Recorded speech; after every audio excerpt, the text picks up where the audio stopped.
New state महाराष्ट्रामध्ये आपल्या सर्वांचं स्वागत आहे। मी धम्मशील सावंत। आज मी शेतकरी कामगार पक्षाचे ज्येष्ठ नेते आणि माजी आमदार पंडित शेठ पाटील यांच्याबरोबर एक्सक्लुझिव्ह बातचीत करणार आहे।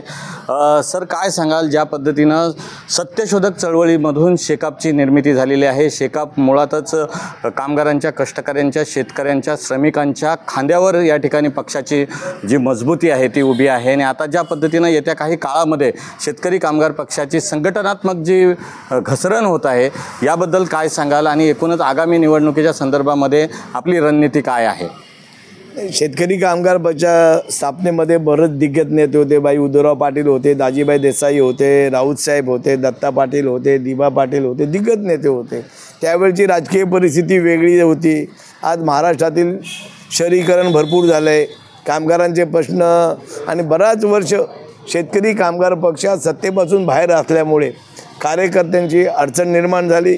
पण आज पण आमचे नेते भाई जयंत पाटील यांच्या नेतृत्वाखाली शेतकरी कामगार पक्षाला मानणारे हजारो कार्यकर्ते आज पण महाराष्ट्रात आहेत। लोकसभेच्या निवडणुकीमध्ये महाविकास आघाडीच्या यशामध्ये शेतकरी कामगार पक्षाचं योगदान फार मोठं आहे। बऱ्याचशा सीट, कारण महाराष्ट्रात विखरलेला प्रश्न मराठवाड्यात आहे, रायगड जिल्ह्यात आहे। रायगड जिल्ह्यात दुर्दैवाने आघाडीचा आपला पराभव झाला, पण सगळीकडे आघाडीच्या यशामध्ये शेतकरी कामगार पक्षाची भूमिका महत्त्वाची ठरली।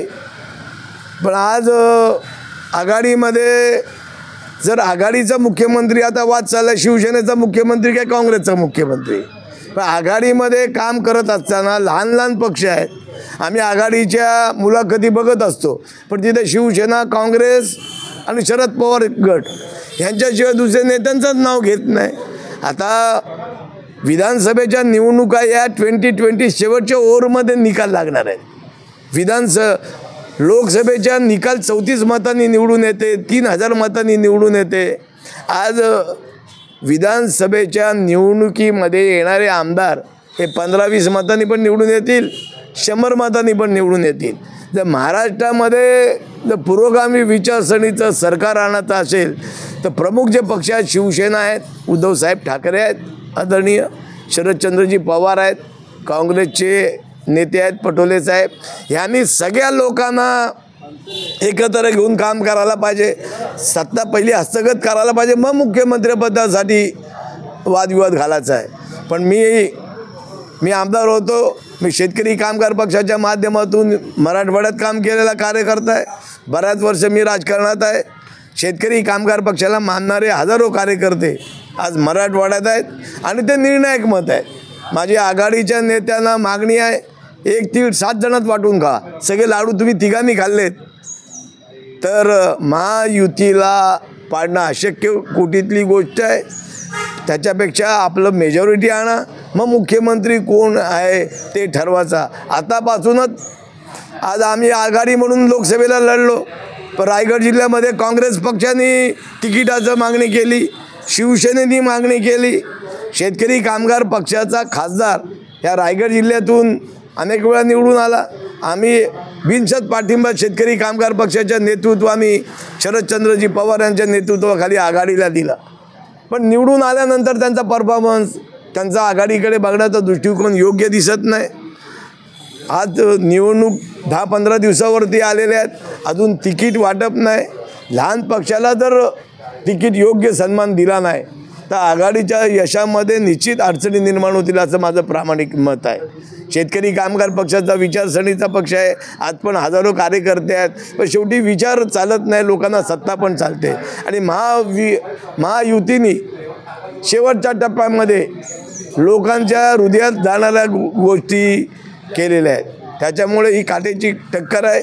याच्या आघाडीच्या नेत्यांनी निश्चित खबरदारी घेतली पाहिजे। आवाज नको करू। एकूणच मला सांगा शेठ, की रायगड जिल्हा परिषदेमध्ये तुम्ही अध्यक्षपदावर होतात आणि त्यानंतरच आपण बघाल की आमदारकी देखील आपण त्या ठिकाणी आमदारकीच्या माध्यमातून देखील आपण जनविकासाची कामं केलेली दिसत आहेत।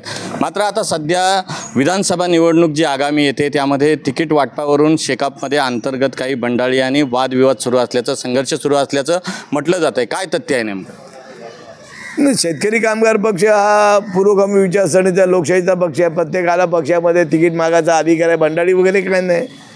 3-4 उमेदवार इच्छुक आहेत जे शेतकरी कामगार पक्ष रायगड जिल्ह्यात मोठा पक्ष आहे. जशी काँग्रेसमध्ये इच्छुक असते तशी शेका पक्षामध्ये इच्छुक आहे. भंडारीचा काय विषय? पक्ष नेतृत्व योग्य कार्यकर्ते उमेदवार ठरवतील की जो समोरच्या उमेदवाराला पाडणारा उमेदवार पाहिजे ना. समोरची टीम ही ऑस्ट्रेलियाची टीम आहे, ही काय झिम्बाब्वे किंवा अफगाणिस्तानची टीम नाही माझ्या राजानं. तर त्या टीमबरोबर खेळणारा खेळाडू पण तसाच पाहिजे ना माझ्या राजानं. तर होईल काय? भंडारी वगैरे काय ना आता विरोधक करतात. आता आमच्या पक्षामध्ये आस्वाद पाटील इच्छुक आहेत, चित्रलेखा पाटील इच्छुक आहे, मी इच्छुक आहे. कार्यकर्ते आणि नेते मंडळी ठरवतील योग्य निर्णय कोण घ्यायचा आहे तो. कारण ह्या मतदारसंघामध्ये शेतकरी कामगार पक्षाचा बालेकिल्ला असणाऱ्या मतदारसंघामध्ये आम्हाला लोकसभेच्या ह्यालामध्ये 38,000 मतांचा मार बसला आहे. मी जेव्हा पडलो तेव्हा मला 80,000 मतं पडली. तेव्हा सगळे पक्षविरुद्ध पंडित शेट होता. आता आम्ही 3 पक्ष मिळून पण 73,000 मतं आहे. ही काटेची टक्कर आहे. समोरचं उमेदवार हा तुल्यबळ आहे. तर तुल्यबळच उमेदवार असला पाहिजे तरच मॅच होईल असं माझं मत आहे. शेठ, एकूणच सांगा की भारतीय शेतकरी कामगार पक्षाचे सरचिटणीस आहेत भाई जयंत पाटील यांचा विधानसभा निवडणुकीमध्ये जर समजा चित्रलेखा पाटील यांना तिकीट दिलं किंवा तुम्हाला तिकीट मिळालं तर अंतर्गत ज्या पद्धतीनं मतदानामध्ये त्याचा काही फटका बसेल का? काय वाटतं? जर वरिष्ठांनी तिकीट कुणालाही दिलं तर शेकापची मतांची घसरण अशा पद्धतीचा द्वेष किंवा राग भावना पकडून त्या पद्धतीने त्याचा परिणाम होईल मताधिक्यावर? नाही, असं वाटत नाही. पण पक्ष नेतृत्व योग्य निर्णय घेईल ना माझ्या राजानं. तसं कशाला तुम्ही वाईट चिंतता? पक्ष एकच उमेदवार देईल ना माझ्या राजानं. कारण जयंत पाटील स्वतः सरचिटणीस आहेत आणि त्यांच्याच मतदारसंघात त्यांचा जर पराभव झाला तर त्याचा मेसेज वेगळाच आहे ना माझ्या राजानं. जयंत पाटील हे ज्येष्ठ नेते आहेत, पॉलिटिशियन आहेत. ते त्याचा काय भावनेच्या भरात जाऊन निर्णय घेऊ शकत नाहीत अशी माझी खात्री आहे. त्याची वेळ येणार नाही. त्यावेळेला वेळ येईल.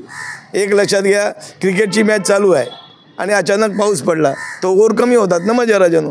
त्यावेळेस जशी परिस्थिती निर्माण आज तरी परिस्थिती का जयंत पाटील हे महाराष्ट्रातील दिग्गज नेते आहेत. ते प्रभाकर पाटीलचे पुत्र आहेत आणि ते असा निर्णय घेणार नाहीत.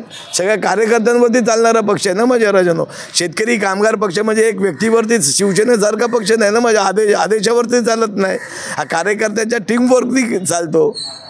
तसा झाला तर त्यावेळीच्या परिस्थिती म्हणजे माझी मुलाखत द्या, मी तेव्हा उत्तर देईन. पण आज तर मला तसं वातावरण दिसत नाही. एकूणच आपण बघतोय की शेकापची जर आपण पार्श्वभूमी बघितली तर शेकापमध्ये आप्पासाहेब नारायण नागू पाटील असतील किंवा प्रभाकर पाटील असतील, दत्ता पाटील असतील, मीनाक्षीताई पाटील असतील यांची कारकीर्द अत्यंत प्रभावी ठरलेली आहे. त्यानंतर आता शेकापला जी गळती लागत आहे किंवा धैर्यशील पाटीलसारखे नेते शेकापचे सोडून जात आहेत.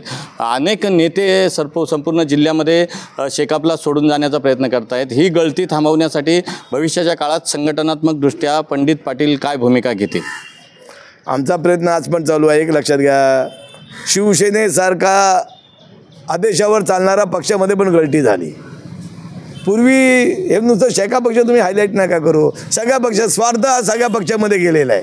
शिवसेनेचा आमदार फुटतील आणि गद्दारी होईल हे कोणाला स्वप्नात जरी विचारलं असतं तरी ते शक्य नसतं. पण तसं होणार नाही. हे बघा, प्रत्येक पक्षाला चढ उतार होत असतात. पण मला निश्चित खात्री आहे ह्याच्यातून पण मार्ग निघेल. आणि पंडित शेठ अजून जिवंत आहे, काही घाबराचं काम नाही. आज पण मला मानणारे हजारो फॉलोअर्स आहेत, पक्षाला मानणारे हजारो फॉलोअर्स आहेत. तर योग्य होईल. पण माझी पण आपल्या माध्यमातून विनंती आहे की आज तुम्ही माझी मुलाखत घ्यायला आलीत म्हणजे पंडित शेठची व्हॅल्यू आहे म्हणून माझ्यावरती मुलाखत घ्यायला आली. मी काय तुम्हाला काही मॅनेज केला ना का काय नाही. म्हणजे पंडित शेठची ताकद महाराष्ट्रात आहे आणि मी महाराष्ट्राचा नेता आहे. मी केवळ एका तालुक्याचा नेता नाही. आणि माझं श्रेष्ठत्व मला जी पक्षाने आणि जनतेने पदं दिली त्याला योग्य नाही दिला. मी रायगड जिल्हा परिषदचा विरोधी पक्ष नेता होतो, प्रतोद होतो. आज पण रायगड जिल्ह्यामध्ये पंडित शेठला शिव्या दिल्याशिवाय कुठल्या पक्षाचं राजकारण होत नाही. भरत शेठ माझे शिष्य आहेत माझ्या राजानो. महेंद्र दळवी, भरत शेठ गोगावले हे आम्ही एकत्र काम केलं आहे. भोईर वेगवेगळे आहे. छोटम शेठ कोणी त्यांना मी बोलायला शिकवलं आहे. प्रशासन महेंद्र दळवी कोण आहे? हे माझे मित्र आहेत. प्रशासन हे बघा चालत असतं पण स्वार्थ हा सगळीकडे आलेला आहे. त्याच्यामुळे तशी परिस्थिती होणार नाही. मला निश्चित खात्री आहे 2024ला परत माझी मुलाखत घ्या. घ्यायला तुम्हाला यायला लागेल असं मी या प्रसंगी सांगतो. आणि शेतकरी कामगार पक्षाला पंडित शेठला डावलून राजकारण करता येत नाही. कारण पंडित शेठचं राजकारण फक्त निवडणुकीपुरतं नसतं आणि फेसबुक आणि रील्समध्ये नसतं. पंडित शेठचा डायरेक्ट जनतेची संपर्क आहे. आज पण महाराष्ट्रामध्ये मला मानणारे लोक आहेत. आज महाराष्ट्रामध्ये कोणाला निवडून आणायचा, आज बीड जिल्ह्यामध्ये पंकजाताईचा पराभव शेतकरी कामगार पक्षामुळे झाला 3000 मतांनी. आता विधानसभा तर अजून कठीण आहे, विधानसभा तर अजून कठीण आहे. तर माझी आपल्या माध्यमातून आदरणीय उद्धवसाहेब ठाकरे, शरदचंद्रजी पवार, नानाजी पटोले ही मुलाखत ते ऐकत असतील तर त्यांना माझी विनंती आहे की मुख्यमंत्री कोण होणार अगोदर तुमची मेजॉरिटी यायला पाहिजे, मग ठरवा ना माझ्या राजानो. आतापासून मुख्यमंत्री कोण होणार, आता काय युती ही तगडी आहे, त्यांना तुम्ही कमी लेखू नका. युतीने जे शेवटच्या टप्प्यात निर्णय घेतले त्याच्यामुळे त्यांची जी एकंदरीत कार्यपद्धती आहे ती प्रभावी आहे. आज पण जर आघाडीने नीट काम केलं तर आघाडीचा मुख्यमंत्री होईल. महाराष्ट्र हा फुले शाहू आंबेडकर यांच्या विचारसरणीवरती चालणार आहे. पण आता इथे शहरीकरण झालं आहे, मतदारसंघ बदललेत, परप्रांतीय लोक भरपूर आलेत, जातीय दंगे झालेत, मराठ्यांचा प्रश्न आहे, मुस्लिममध्ये दंगे आहेत, विविध प्रश्न आहेत. त्याच्यामुळे आगामी विधानसभा कोणाला कमी लेखून आणि कोणाला डावलून हे निवडणूक जिंकता येणार नाही. शिवसेनेचे प्रतोद जे आहेत भरत गोगावले त्यांनी ज्या पद्धतीने म्हटलं की आता शेकापने त्यांचं घर सांभाळावं किंवा त्यांच्याच घरामध्ये आता वादाची ठिणगी पडलेली आहे, तर त्यांना काय सांगाल तुम्ही की असे विरोधकांकडून अशा पद्धतीची विधानं आता येऊ लागलेली आहेत आणि शेकापमध्ये फाटाफूट झाल्याचा सध्या महायुतीला आणि पर्यायानं जे शेकापच्या विरोधामध्ये जे भक्कमपणे उभे आहेत त्यांना कशा पद्धतीनं फायदा होईल? अहो भरत शेठ, तुम्हाला आमदार कोणी केले? शिवसेनेने. मग तुम्ही काय केलं? भरत शेठ बोलायचा तुम्हाला अधिकार नाही हो. तुम्ही कोण होतात? एक सामान्य कार्यकर्ते होतात. प्रभाकर मोरे यांना डावलून आदरणीय हिंदू सम्राट बाळासाहेब ठाकरे यांनी तुम्हाला तिकीट दिलं आणि माझा पण तुमच्या यशामध्ये खालीचा वाटा आहे. त्याच्यामुळे घर सांभाळता येत नाही. आता शिवसेनेचं घर सांभाळलं आहे. शिवसेना मुख्यमंत्री असताना शिवसेनेचे 40 आमदार फुटले. हे आता कलियुग आहे, काय करणार त्याला? घर काय फुटत नाही. शेवटी पक्षामध्ये प्रत्येकाला इच्छा असते आणि त्याचं वाईट कसं चिंता. आज शेतकरी कामगार पक्षाचं नेतृत्व रायगड जिल्ह्यात नाही, त्याच्यामुळे सर्वसामान्य माणसाला न्याय मिळत नाही. सर्वसामान्य माणसं अधिकारी पैसे घेतल्याशिवाय काम करत नाहीत. या प्रशासनामध्ये शेतकरी कामगार पक्षाचे लोकप्रतिनिधी जिल्हा नियोजन मंडळात नसल्यामुळे फार मोठ्या समस्यांना तोंड द्यायला लागले. तुम्ही सांगता हा खासदार झाला, तो आमदार झाला, अरे अलिबाग वडखल रस्ता का ना झाला? हे प्रश्न विचारा ना जे राज्य करतात ते. वडखल ते थळ रेल्वे कधी येणार? त्याच्यावर 4 खासदार झाले. हे तुम्ही प्रश्न विचारत नाहीत. आज नागपूरला जायला 100 रस्ते आहेत. अलिबाग ही छत्रपती शिवाजी महाराजांची राजधानी आहे. त्याला जोडणारा एकमेव भारतातील एकमेव राजधानीचं ठिकाण जिल्ह्याचं की तो 4 पद्धतीने जोडलेला नाही. आज पेजारीपासून वडखळला जायला हजारो तास लागतात. खासदार आणि आमदार हे सर्वसामान्य जनतेचे सेवक असतात. त्यांनी हे काम करायला पाहिजे. नुसतं घोषणाबाजी करून काय लोकसभेची निवडणूक आली की तुमच्याच माध्यमातून बघितलं की अलिबागमध्ये रेल्वे येईल. आता रेल्वे येईल, आम्ही आता वरती जायची वेळ आली, रेल्वे येत नाही. मग येथील विद्यमान जे लोकप्रतिनिधी आहेत जे सांगतात वल्गना करतात की हजारो कोटी रुपये आणले. आज जलजीवन मिशनमध्ये अलिबाग तालुक्यामध्ये 400 कोटी रुपये आणले, पण पाईप रस्त्यावरती आहेत. ती जरा कॅमेरा तिथे मारा ना नागावला जाऊन. तो नागावला कॅमेरा मारला तर बरं होईल. आज गावांना प्यायला पाणी नाही, रस्ते नाहीत. आज रायगड जिल्ह्यातील लोकप्रतिनिधींनी ज्या पद्धतीने अलिबाग रोहा रस्ता व्हायला पाहिजे झाला काय? उमट्याला मागच्या इलेक्शनला उमट्याचं लोक पाटली दाखवत होती की पंडित शेठनी फिल्टर प्लॅन नाही केला. मी फिल्टर प्लॅन बांधला, पण तो विद्यमान लोकप्रतिनिधीला चालू पण करता नाही आला. त्याच्यामुळे प्रश्न भरपूर आहे. जेव्हा निवडणुका येईल तेव्हा आपण निश्चित सांगू. पण मी निश्चित सांगतो रायगड जिल्ह्यामध्ये पंडित शेठला डावलून कुठल्याच पक्षाला चालणार नाही. योग्य वेळी योग्य निर्णय होईल. तुम्हाला जे अपेक्षित आहे तसं होत नाही. शेतकरी कामगार पक्षाचा मी एक जबाबदार व्यक्ती आहे. मी पक्षाच्या विचारसरणीचा नेता आहे. माझ्या घरावर आज पण लाल बावटा भडकते. भरत शेठनी काय बोलावा, ह्यांनी काय बोलावा. हे माझा हातात नाही, पण भरत शेठला माझी विनंती आहे की प्रत्येक पक्षात आहे, तुम्ही शिवसेनेसारखा पक्ष बदलून तुम्ही दुसऱ्याकडे गेलात, जाऊन तुम्हाला मंत्रिपद पण नाही मिळाला, मंत्रिपद पण मिळाला नाही, सिडकोचं पद पण नाही मिळाला, सिडकोचं पद पण औरंगाबादच्या आमदाराला दिला, ह्याच्यापेक्षा नाचक्की काय आहे. त्याच्यामुळे भरत शेठ माझे मित्र आहेत, त्यांना माझा सल्ला आहे की अशी घर फुटण्याची गोष्ट सहसा करू नका, आणि घडलं तर काल बघू, त्यावेळेस परिस्थिती झाली तर बघू आपण. केवळ केवळ जागा जिंकल्यामुळं आदिती तटकरे श्रीवर्धनला ज्या पद्धतीनं त्यांना या ठिकाणी रायगडचं पालकमंत्री दिलं आणि त्याच्यातूनच मोठी ठिणगी महाराष्ट्रामध्ये पडली. रायगडमध्ये त्या वादाची संघर्षाची सुरुवात झाली होती आणि ज्या पद्धतीनं शिवसेनेचे 3 आमदार आहेत त्यांनी एल्गार केला आणि त्यांनी सांगितलं की पालकमंत्रीपद कमी जागा असलेल्या पक्षाला मिळालेलं आहे आणि आता त्यानंतर हा खूप मोठा बंड झाला. या सगळ्या परिस्थितीकडे कसं बघता तुम्ही? आणि आता देखील अशा पद्धतीने रायगडात ठिकठिकाणी महायुतीमध्ये किंवा महाविकास आघाडीमध्ये अनेक उमेदवार उभे राहत आहेत, तर कशी लढत होईल ही सगळी रायगड जिल्ह्यातल्या 7 जागांवर, काय वाटतंय? शेवटच्या बॉलमध्ये निकाल लागेल. मी मगाशी 20-20 मॅच आहे, प्रत्येक पक्षामध्ये अनेक इच्छुक उमेदवार आहेत. कोण कोण थांबायला तयार नाही, ज्याला त्याला आमदार व्हायचं आहे. पण काय होईल, पण काट्याची टक्कर होईल. अजून काही चित्र स्पष्ट झालं नाही, पक्ष कोणाला उमेदवारी देतात हे पण होईल. आता भरत शेठ माझे मित्र आहेत, मी त्यांना फोनवरून संवाद साधत असतो. मला वाटत होतं की भरत शेठ यांना सिडको पद मिळाला पाहिजे, कारण भरत शेठ हा गरीब कुटुंबातला आमदार आहे. तो जर मंत्री झाला असता, पालकमंत्री झाला असता, तर मी त्याला सांगितलं होतं तू पहिला अलिबागला आल्यावर माझ्या घरी यायचं, मी तुला सत्कार करीन ना, मग अलिबागला जायचं. भरत शेठ हा गरीब कुटुंबातला काय त्याच्या कुटुंबाची पार्श्वभूमी नाही, आणि आज पण त्यांचा सर्वसामान्य माणसाचे ते संपर्कात असतात. पण भरत शेठ आता राजकारणी आहे, त्याला वाटतं पंडित शेठचं घर फुटलं म्हणजे त्यांचं राजकारण सोपं होईल, पण तसं होणार नाही अशी माझी अपेक्षा आहे. परमेश्वरच्यांनी तशी प्रार्थना करूया, आपण तसं होणार नाही.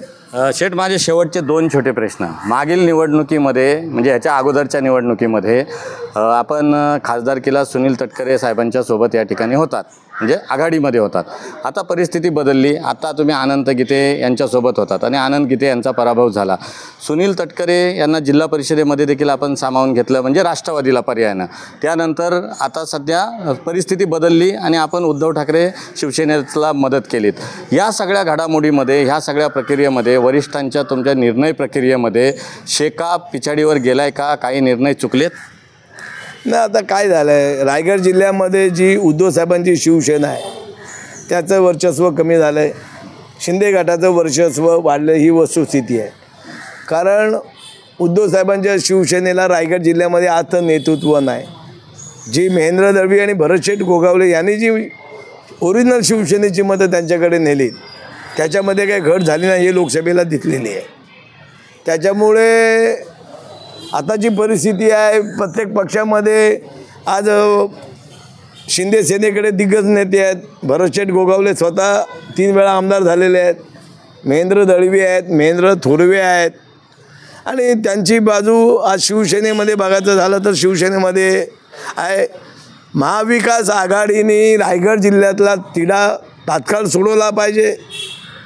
मला अपेक्षा होती की आम्ही संपूर्ण महाराष्ट्रात शेतकरी कामगार पक्षांनी महाविकास आघाडीला पाठिंबा दिला, त्यांनी आमचे पारंपरिक मतदारसंघ ते तात्काळ सोडले पाहिजेत ना. मग आज शिवसेनेला अलिबागमध्ये महेंद्र दळवीला पाडणारा उमेदवार नाही, इथे शेका पक्षाला आघाडीने उमेदवार द्यायला पाहिजे, उरणची सीट शेका पक्षाला द्यायला पाहिजे, पेणची सीट द्यायला पाहिजे, पण आघाडी अजून निर्णय घेत नाही. त्याच्यामुळे जो दबावगट नेते मंडळींनी करायला पाहिजे, त्याच्यामध्ये शेका पक्ष पिछाडीवर आहे, हे सध्याचं चित्र आहे. जनमानसाच्या प्रश्नावर आपण येऊया. जी महागाईचा आगडोंब उसळतोय, महिला वर्गांमध्ये एक असंतोष असल्याची भावना जिकडे तिकडे आम्ही बघतोय की जनतेचा जाहीरनामा असेल किंवा लाडका आमदार, या सगळ्या रिपोर्टमध्ये आम्हाला दिसतं की महिला संतप्त आहेत, बेरोजगार संतप्त आहेत. सरकार अपयशी ठरतं हे सगळे प्रश्न सोडवायला.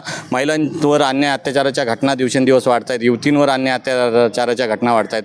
महागाई असेल, बेरोजगारी असेल, शेतकऱ्यांचे प्रश्न असेल, तरुणांचा सुशिक्षित बेरोजगारांच्या हाताला काम नाही, या सगळ्या प्रश्न प्रश्नावर सरकार अपयशी ठरतंय का? आणि भविष्याच्या काळात शेकाप ज्या मुद्द्यांवर किंवा शेकाप ज्या ध्येयांवर, उद्दिष्टांवर, धोरणांवर उभा आहे, तर ती धोरणं थोडीशी मागं पडलीत का? भविष्याच्या काळात कशी रणनीती असणार आहे, भूमिका असणार आहे शेकापची?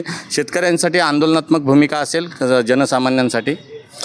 तुमचं म्हणणं बरोबर आहे. याच्याविरुद्ध आवाज उठवला पाहिजे. आज लाडली बहीण योजना राज्य सरकारने आणली, लोकांना 3-3 हजार रुपये दिले, त्याच्यामुळे काम करायला माणसं मिळत नाहीत. आज केंद्र सरकारने गुगल पेला पण GST लावला. आज 18% GST आहे. म्हणजे जी माणसं काम करतात त्यांच्या कर रुपयानं आलेले पैसे सत्ताधारी त्यांना परत सत्तेत येण्यासाठी त्याचं वारेमाप वाटप करतात. ही लोकशाहीच्या दृष्टीने घातक गोष्ट आहे. जो कामच करायला तयार नाही. आज शहरामध्ये कामगार मिळत नाहीत, कारण महिला सगळ्या ट्रेझरी ऑफिसमध्ये लाईनला उभे आहेत, तहसीलदार कार्यालयामध्ये 3-3 हजार रुपये मिळण्यासाठी. आणि खऱ्या अर्थाने हे युती सरकार यांनी विधान परिषदेच्या निवडणुकीच्या वेळेला, शिक्षक मतदारसंघाच्या वेळेला शिक्षकांची भरती करू म्हणून अभिवचन दिलं होतं. अजून शाळांमध्ये मला पत्रकारांचे फोन होतात, अरे रोयाला तुमच्या संस्थेमध्ये शिक्षक नाहीत. तो बोललो प्रश्न मला नको विचारू, विद्यमान आमदारांनी खासदारांना विचारा, मुख्यमंत्र्यांना विचारा. राज्य सरकारने जी पदं भरली पाहिजे ती भरत नाहीत. त्याच्यामुळे ग्रामीण भागातील शिक्षणाचा कणा मोडलेला आहे. आज खाजगीकरण बोकाळलेलं आहे, रोजगार उपलब्ध नाही, कामगारांचे कायदे रद्द केलेले आहेत. ह्याच्यासाठी लोकशाहीमध्ये प्रभावी विरोधी पक्ष असणं आवश्यक आहे. राज्य सरकारकडे 1 लाख असताना हजारो कोटीची टेंडर काढली. आज जिल्हा नियोजन मंडळाची बिलं पास होत नाहीत, पण त्याचा आवाज उठवणारा आमदार पण नाही आणि नियोजनमध्ये प्रतिनिधी पण नाही.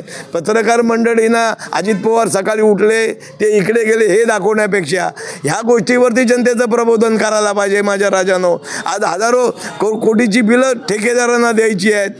मी आमदार असताना रोहा अलिबाग रस्ता मंजूर केला, मी आमदार असताना पवनार नागोठणे रस्ता मंजूर केला, तो झाला पण तो राहिला. पण ठेकेदारांनी टेंडर काढले, खिशात 1 लाख रुपये आहेत.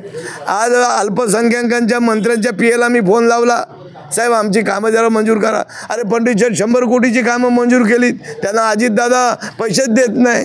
त्यांच्यामध्ये बनाव आहे. आणि या आघाडीमध्ये तिसरा आल्यामुळे गोंधळ निर्माण झाला आहे. आज लोकांचं लक्ष या लाडली बहीण योजनेमुळे वितरित केलेलं आहे. जे पक्षांनी, तुमचं म्हणणं बरोबर आहे, शेतकरी कामगार पक्षांनी याच्यावर भूमिका मांडली पाहिजे, पण पक्षांनी दुर्दैवाने तसे निर्णय घेतले नाहीत. महागाई आहेत, बेरोजगारी आहेत, बरेच प्रश्न आहेत. काही लोक सांगतात की आम्ही रोजगारी, अरे जे काम सरकारला येत नाही ते वैयक्तिक माणूस कसा करू शकतो? आज माझी तुमच्या माध्यमाला विनंती आहे, अजित पवारवरती हायलाईट करण्यापेक्षा हे महत्त्वाचे जे लोकांचे मुद्दे आहेत त्याच्यावर हायलाईट करा.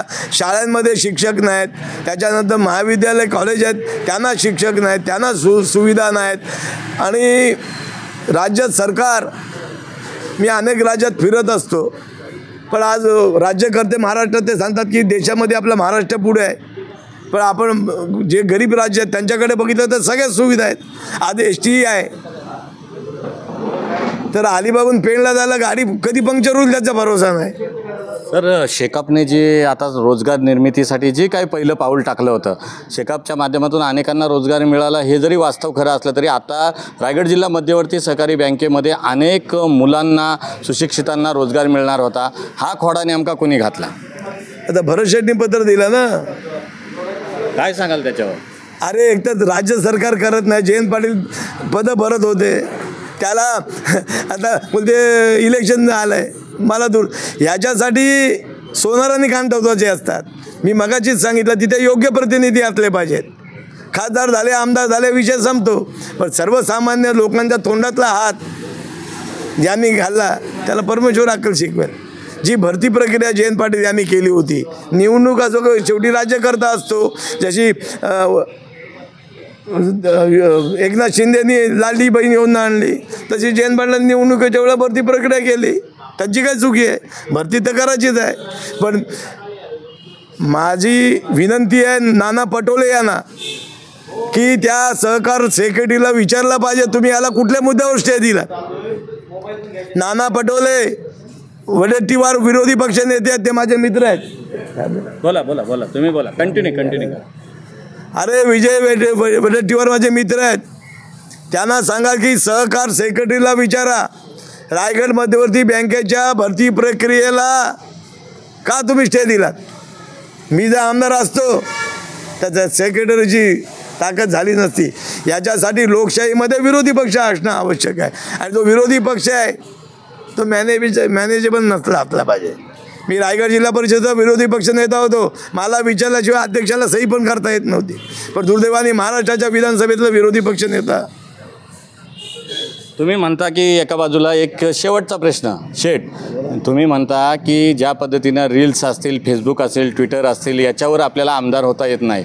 जयंतभाई पाटलांचा जो पराभव झाला, जयंतभाई पाटलांचा पराभव जाणीवपूर्वक करण्यात आला, विश्वासघात झाला, की अशा पद्धतीनं समाज माध्यमांवर देखील ते कमी पडले असावेत की काय, त्यांचा प्रचार प्रसार, त्यांच्या कार्याचा प्रचार कमी पडला असेल. एक कृषीवल हे आपलं मुखपत्र आहे. त्या व्यतिरिक्त जयंतभाईंचं जास्त माध्यमांमध्ये मुंबईच्या रिपोर्टरांचं सोडलं वार्तांकन, तर इकडून जास्त मुलाखती किंवा काही इतर बातम्या ज्या आहेत त्याचं प्रमाण कमी आहे.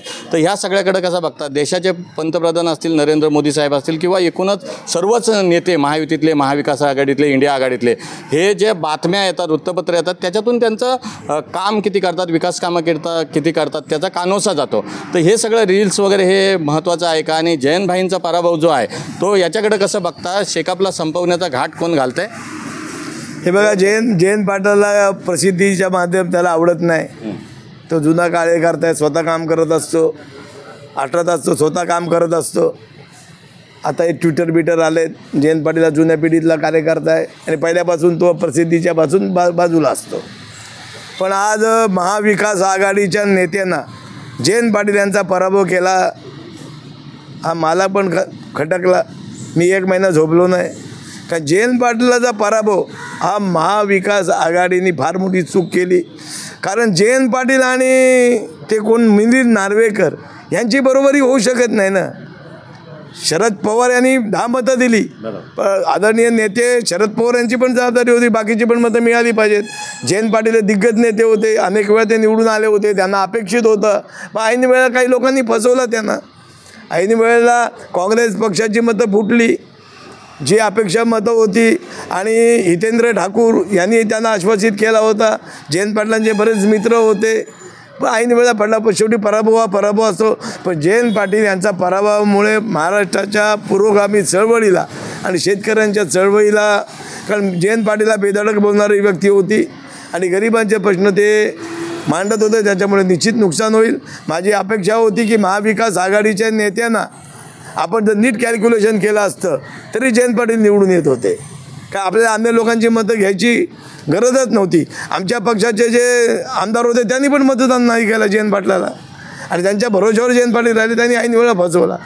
शेकापचा जो विधानसभेचा उमेदवार असेल, पंडित शेठ पाटील असतील, चित्रलेखा पाटील असतील, आस्वाद पाटील असतील, किंवा अन्य कुणीही असतील, जयंत पाटील यांनी उभा केलेला चेहरा निवडून आणण्यासाठी, विधान भवनामध्ये विधानसभेत पाठवण्यासाठी तुम्ही सगळे ताकदीने काम कराल? ते बघ, जयंत पाटील काही एकटा निर्णय घेणार नाही. मी मगाशीच क्लिअर केला. तुमचा मला विचारण्याचा रोग आहे. शेतकरी कामगार पक्ष कार्यकर्त्यांचा पक्ष आहे, कार्यकर्ते ठरवतील. उद्या मी ठरवणार मला उमेदवार पाहिजे ते शक्य नाही ना माझ्या राजानं. शेवटी कार्यकर्त्यांनी द्यायला पाहिजे. माझी अपेक्षा आहे जयंत पाटील त्याचा निर्णय घेऊ शकत नाही ना माझ्या राजानो. आज आपल्या 40,000 मतं घेऊन आपल्याला विजय व्हायचा आहे, आणि समोरचा बॅटिंग आहे ऑस्ट्रेलियाची, बॉलिंग झिम्बाब्वेची देऊन चालणार नाही ना माझ्या राजा. सुद्धा विचारण्याचा रोग आहे, घाबरू नको. उमेदवार हा लाल बावट्याचाच येईल, निवडून येईल नक्की. अरे जिंकणार. समोर सगळे साम दाम दंडभेद ताकद सगळ्या पक्षाची आता महाराष्ट्रामध्ये सगळ्या उमेदवार ताकदवान. रायगड जिल्ह्यात ताकद हे पंडित शेठचीच आहे माझ्या राजा. आम्ही घाबरत नाही. सर्व पक्ष विरुद्ध पंडित शेठ. मी अनेक जिल्हा परिषदला 5 वेळा निवडून गेलो, सगळे मला पाडायला आले होते. त्याच्यामुळे काय सामदान दंड. रायगड जिल्ह्यातला 1 नंबर भानगड करणारा माणूस, त्याचा पोलीस स्टेशनमध्ये जाऊन इतिहास बघा. मधु शेठबरोबर भानगड करणारा, रायगड जिल्ह्यातला तटकरे साहेबाबरोबर भानगड करणारा. पण मी मित्रत्वाचे संबंध माझे आज पण आहेत. त्याच्यामुळे घाबरू नको. चांगला तुझ्या मनात आहे तेच होईल. उगाच मला काही ते स्पष्टीकरण करू नकोत. आता आम्ही पक्षाकडे मागणी केलेली आहे. 3 उमेदवार आहेत. पक्ष काय निर्णय घेतल्यानंतर त्याच्यानंतर मॅच चालू होईल माझ्या राजानं. मॅचमध्ये पाऊस पडला की वेगळी असते, पाऊस पडते की ऊन पडते ते बघू. एकूणच आपल्यासोबत होते शेतकरी कामगार पक्षाचे ज्येष्ठ नेते माजी आमदार पंडित शेठ पाटील आणि पंडित शेठ पाटील यांची शेतकरी कामगार पक्षाच्या चळवळीमध्ये एक मोठी पकड आहे आणि शेकापच्या कार्यकर्ते जे आहेत ते कार्यकर्त्यांच्या विश्वासानं आज त्यांची ही चळवळ आणि पक्षाची संघटनात्मक बांधणी सुरू आहे। पंडित शेठ पाटील हे परखड रोखठोक भूमिका मांडण्यामध्ये या ठिकाणी त्यांची ओळख महाराष्ट्रामध्ये आहे। कुठेही असेल काही असेल तरी ते बिनधास्तपणे आपली भूमिका मांडतात। रायगड जिल्ह्यासह महाराष्ट्राने देशभरातील सामाजिक आणि राजकीय घडामोडींवर त्यांनी आता न्यूज स्टेट महाराष्ट्रावर एक्सक्लुझिव्ह बोलताना आगे आगे देखो होता है क्या अशा पद्धतीची भूमिका ठेवलेली आहे। अनेक प्रश्न आपण त्यांना विचारले, अनेक प्रश्नांची उत्तरं त्यांनी गुलदस्त्यात ठेवलेली आहेत। येत्या काळात लवकरच काय नेमक्या घटना घडत आहेत, पुढे काय वाढून ठेवलं आहे हे आपल्याला पाहता येणार आहे। शेकापचे भारतीय शेतकरी कामगार पक्षाचे सरचिटणीस जयंत पाटील हे अलिबाग मुरुड विधानसभेच्या उमेदवाराबाबत नेमका काय निर्णय घेतात, त्यानंतरची भूमिका काय असणार आहे। पाटील कुटुंबियामध्ये संघर्ष वाढेल का की पाटील कुटुंबीय आलेला वर्षानुवर्ष पिढ्यानपिढ्यांचा शेतकरी कामगार पक्षाचा सत्यशोधक चळवळीच्या वारशातून आलेला क्रांतिकारी ऐतिहासिक वसा पुन्हा त्याच ताकदीने जोमानं टिकवेल का। जयंत पाटील असतील, पंडित शेठ पाटील असतील, हे दोन जे भाऊ आहेत जे शेकापचे एक लढाऊ सैनिक म्हणून ओळखले जातात, ते कार्यकर्त्यांना आपली फळी मजबूतीनं पुन्हा एकदा लढण्यासाठी कशी मैदानात उतरतात हेच येत्या काळात पाहणं औत्सुक्याचं ठरणार आहे। न्यूज स्टेट महाराष्ट्रासाठी धम्मशील सावंत, रायगड, कोकण।